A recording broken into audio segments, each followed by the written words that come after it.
प्रवासी बंधुओं को जिन्होंने आज आप सभी लोगों ने मिलकर मुझे यहाँ पर आमंत्रित करके जो मान सम्मान दिया है, जो मेरा हौसला बढ़ाया है, मैं उसके लिए आप सभी लोगों का बहुत बहुत आभारी हूँ, बहुत बहुत धन्यवाद सबको बताता हूँ। आज हम लोग यहाँ पर एकत्रित हुए हैं सत्य सनातन धर्म के चिंतन के लिए, मंथन के लिए, कि आज अपने देश के अंदर जिस तरह से अपने सनातन धर्म को गिराने, ध्वस्त करने, नष्ट करने, भ्रष्ट करने का जो एक गंदा षड्यंत्र चल रहा है देश के अंदर, जिसमें अनेकों राक्षस प्रवृत्ति के लोग, अनेकों असुर प्रवृत्ति के लोग उसमें सम्मिलित है। इसलिए हम सभी लोगों को मिलकर एक लाठी का भारा बनना है। एक लाठी के भारे बनकर हम लोगों को इस सत्य सनातन धर्म की जो लड़ाई है उसमें विजय फतेह हम लोगों को करनी है। जो लड़ाई सन 1857 में मंगल पांडे ने छेड़ी थी, वो लड़ाई आज भी देश के अंदर चल रही है। आज भी हम आजाद नहीं है, हमारा देश आजाद हो गया, स्वतंत्र हो गया अंग्रेजों से, आज गोरे अंग्रेज चले गए, परंतु आज भी इस देश के अंदर ऐसे काले अंग्रेज बैठे हैं जिनका एक ही उद्देश्य है कि चंद पैसों के लिए धर्म को नष्ट करो। इस सनातन धर्म को खत्म करने का उनका गंदा षड्यंत्र चल रहा है, जिसमें अनेकों प्लेटफॉर्म बनाए उन लोगों ने, तरह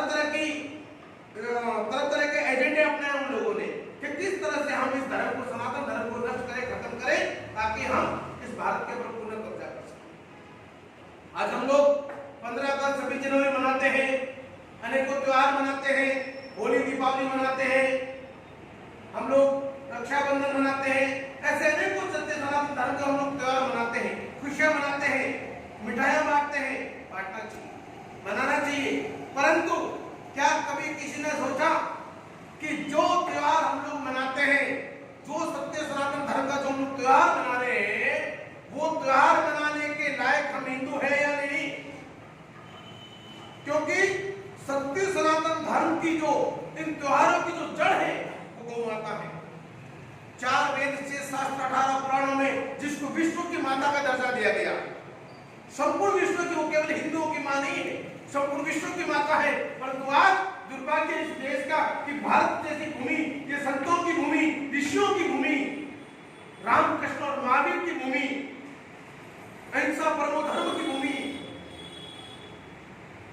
सर्वे देवो सर्वे भवन्तु सुखिनः सर्वे सन्तु निरामया का नारा देने वाले सनातनियों की भूमि, जिस पर हमारी मां गाय की हत्या होती है, गाय कत्ल खाने जा रही है, गाय कूड़े के प्लास्टिक खा के मर रही है।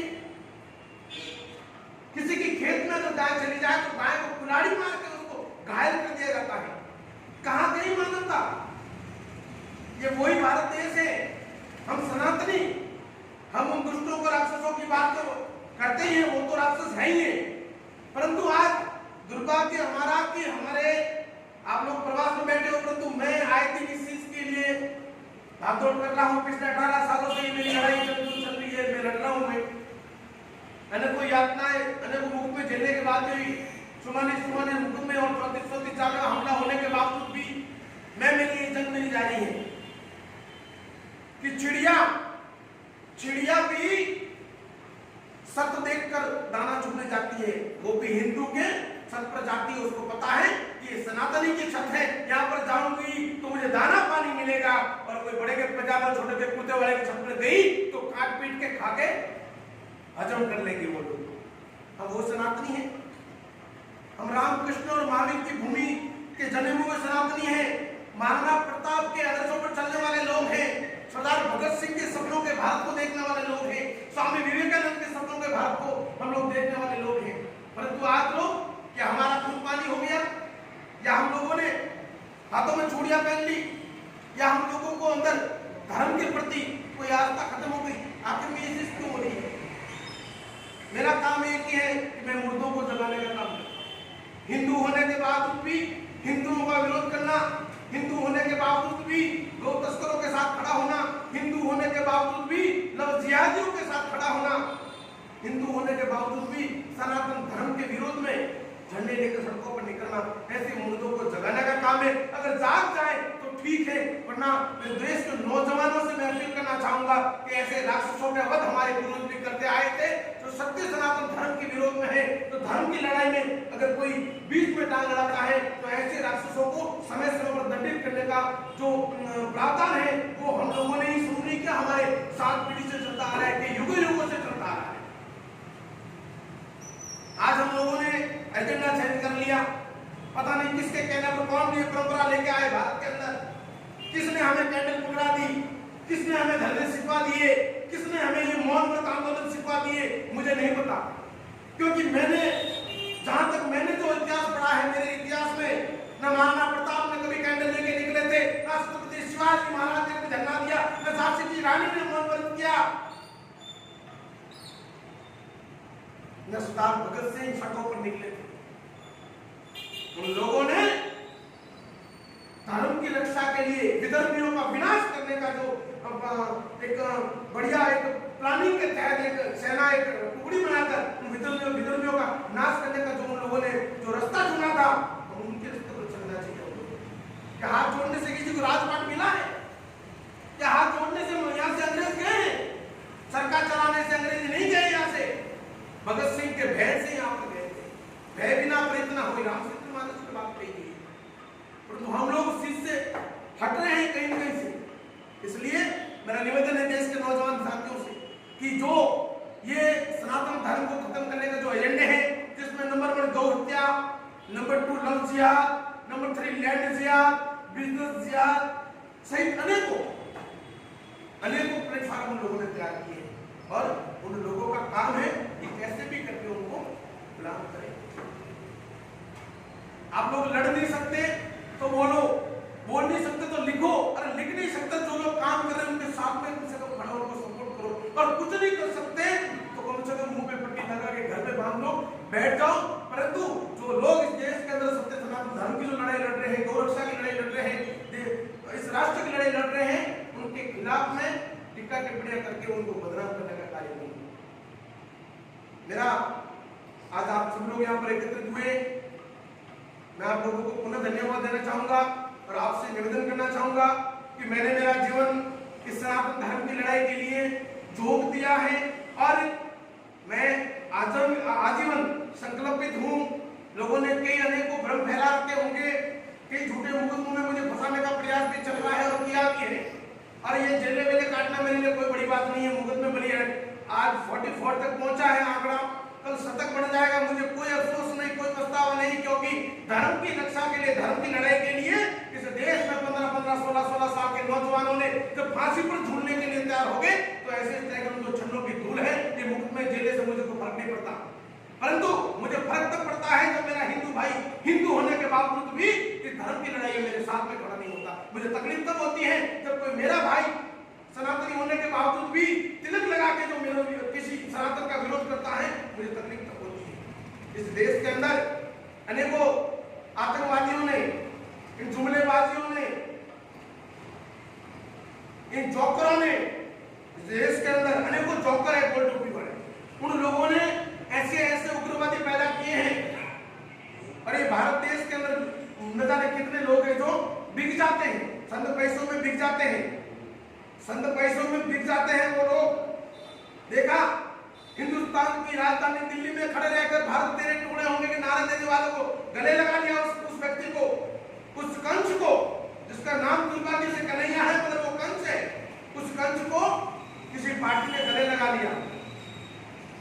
और ऐसे अनेकों हिंदू होने के बावजूद भी कहीं उनकी ब्रीड में कहीं गड़बड़ी मुझे लग रहा है, वो लोग इस देश का सनातन धर्म का विरोध कर रहे हैं, देश का विभाजन करने के तुले हुए हैं, देश के टुकड़े करने के तुले हुए हैं और सनातनियों को मिटाने के तुले हुए हैं। इसलिए हम लोगों को अब जागने का वक्त है। अगर अब जग गए तो ठीक है। आज मैं आपको जगाने आया हूँ, आप लोगों से संकल्प चाहता हूँ कि आज यहाँ से एक संकल्प लेके जाना है कि मैं हर रोज एक कट्टर हिंदू पैदा करूंगा, मैं हर रोज एक कट्टर हिंदू तैयार करूंगा और उसका उद्देश्य केवल सनातन धर्म की रक्षा, राष्ट्र की रक्षा, बहन बेटियों की रक्षा है। हमारा कोई उद्देश्य देश के अंदर नफरत फैलाने का नहीं है। हम सनातनी हैं, भगवाधारी। आज कल एक सुअरवारी चिल्लाया, कर एक सुअर ज्यादा पुनः वापस चिल्लाया। सलमान खुर्शीद नाम का एक पालतू कुत्ता है कांग्रेस का, वो पुनः हम हिंदुओं को, भगवाधारियों को आतंकवादी के नाम से संबोधित किया। अगर हिंदू आतंकवादी होते, जरा सोचो एक पल के लिए कि जो सलमान खुर्शीद और दिग्विजय सिंह जैसे कुछ लोग बार बार भगवेधारी और सनातनियों को, धर्म रक्षकों को अगर आतंकवादी नाम से संबोधित करते हैं, भगवा आतंकवादी के नाम से संबोधित करते हैं, मैं निवेदन करूंगा आप लोगों से एक पल के लिए सोचो कि अगर हिंदू आतंकवादी हुआ होता तो इस देश के अंदर ये बड़े के पैजामे छोटे के कुत्ते वाले घूमते होते क्या सड़कों पर? क्या सड़कों पर ये लोग खुलेआम हरकतें करते? नहीं, क्योंकि ये 14-15 साल पहले आए हुए उन मुर्गों को ये नहीं पता कि हमारा करोड़ों सालों पुराना इतिहास है, हम सनातनी है। इसी भूमि पर भगवान श्री राम ने भी जन्म लिया था, इसी भूमि पर भगवान श्री परशुराम ने भी जन्म लिया था, इसी भूमि पर भगवान श्री कृष्ण ने जन्म लिया था, जिन्होंने समय समय पर अधर्मियों का नाश किया है, राक्षसों का पतन किया है, राक्षसों का विनाश किया है। उसी भूमि से हम लोग हैं। पूरे संपूर्ण संसार का नेतृत्व करने वाला भारत भूमि है ये। परंतु दुर्भाग्य इस भारत भूमि में ऐसे राक्षस पैदा हुए हैं जो सकल से राक्षस नहीं लगते, सकल से नहीं पहचान पाएंगे। उनके कर्मों से, उनके कुकर्मों से, उनकी वाणी से, उनके शब्दों से और उनकी हरकतों से हम लोगों को पता चलता है कि कौन राक्षस है, कौन मानव है, कौन देव है। इसलिए हम सभी लोगों को पहचानने की आवश्यकता है। नंबर 2, सोशल मीडिया का जमाना है। मैं देश के नौजवान साथियों आप सभी से निवेदन करूंगा कि सोशल मीडिया का जमाना है। सोशल मीडिया में हम लोगों ने फैसिलिटी दे रखी है, घर में बहन बेटियों को फुल फैसिलिटी दो। बेटी को रसोई के लिए पैदा नहीं हुई है, बेटी झांसी की रानी भी थी, बेटी महारानी पद्मावती भी थी और अनेकों बेटियों ने देश के लिए अपने प्राणों की आहुति दी है। बेटी केवल रसोई के लिए पैदा नहीं हुई, परंतु उस सुविधा के साथ साथ बेटी पर हमें निगरानी भी रखनी है कि हमारी बेटी उस सुविधा का सदुपयोग कर रही है कि दुरुपयोग कर रही है। हमारी बेटी की इंस्टाग्राम आईडी है, हमारी बेटी की फेसबुक आईडी है, हमारी बेटी का व्हाट्सएप है, ट्विटर है, समथिंग जो कुछ भी है, परंतु उस पे कौन व्यक्ति उनको फॉलो कर रहा है, किसको वो फॉलो कर रही है, कौन से मैसेज में बात हो रही है, कौन से इंस्टा कॉलिंग पे बात हो रही है, इस बात की निगरानी होगी। परिवार को समय देना पड़ेगा आप लोगों को। मेरा सभी से निवेदन है कि दिन का 1 घंटा सुबह, 1 घंटा शाम, 2 घंटे परिवार को और 2 घंटा सनातन धर्म को 4 घंटे निकाल दो। 24 घंटों में से अगर 4 घंटे आपने जिस दिन निकालना शुरू कर दिया, उस दिन मेरा विश्वास है, वादा करता हूं कि ये राष्ट्र वापस हिंदू राष्ट्र बन जाएगा। चोने की चिड़िया बनते हुए समय नहीं लगेगा इस भारत देश को। इस देश की लड़ाई के लिए सभी लोगों ने मिलकर लड़ाई लड़ी, तब जाके देश के अंदर ये आजादी नाम की एक समझौता हुआ। दुर्भाग्य हम कहते हैं कि देश हमारा आजाद है और जिस आजाद देश में हमारी गौमाता की हत्या सरेआम होती हो, सड़कों पर काटते उसके फोटो मीडिया में वायरल किया जाता हो केरला की सड़कों पर, क्या वो देश आजाद है? जिस देश में हमारी बहनों का लवजियात हो रहा हो, पिता के सरेआम ले जाते हैं, अपहरण हो रहा है, किडनैप हो रहा है, दंगे हो रहे हैं, डकैती हो रही है, लूट हो रही है, क्या वो देश आजाद है? नहीं। हम लोग केवल और केवल ये व्यापार में, पैसे कमाने में नहीं रहना है। कुछ समय सनातन धर्म के लिए दो, चिंतन के लिए दो, मंथन के दो। जो लोग आप जहां पर भी बैठे हो, अब आप साउथ में हो, तो मेरा निवेदन है कि साउथ में भी बहुत सारे शेर हैं जो सनातन धर्म की रक्षा की लड़ाई लड़ रहे हैं। उन लोगों के साथ में खड़े हो जाओ, उनको सपोर्ट करो। जो साउथ में रहकर, भले आंध्रा हो, तमिलनाडु हो, केरला हो, कर्नाटक हो, कहीं पर भी हो, जो वहां के सेक्रेटरी लोग जो सनातन धर्म की लड़ाई लड़ रहे हैं, जो राष्ट्र की बात करते हैं, जो धर्म की बात करते हैं, उनको सपोर्ट करो। वो लोग आपके लिए ही लड़ रहे हैं। बाकी धर्म को धंधा बनाने वालों को पहचानो और उनको धंधा। बहुत सारे लोग प्रोपेगेंडा करते हैं, धर्म को धंधा बना रखा है कई लोगों ने, जो जीवन में कभी एक गाय को जिन्होंने वो गौरव से बनकर घूम रहे हैं, जिन्होंने जीवन में एक नवजात से बच्ची को, बेटी को नहीं बचाया, वो आज नवजात के बारे में प्रोपेगेंडा करके दुनिया को लूटने का प्रयास कर रहे हैं। ऐसे जाहिलों को पहचानने का समय है। इसलिए मैं सभी से मैं निवेदन करूंगा कि मैंने जो बात कही अपने हृदय में उतारे, जीवन में उतारे, ताकि आपके साथ साथ में आने वाली जो आपकी पीढ़ी है, आपकी संतानें हैं, उनको भी कोई तकलीफ ना पहुंचे, कोई पीड़ा नहीं पहुंचे और वो भी हमारी तरह आजाद जिंदगी जिए। इसी के साथ मैं वाणी को विराम देता हूं और अंत में कहूंगा कि मेरी बात से अगर किसी की भावना को ठेस पहुंची हो, किसी को बुरा लगा हो, तो कोई बात नहीं, मैं माफी नहीं मांगूंगा।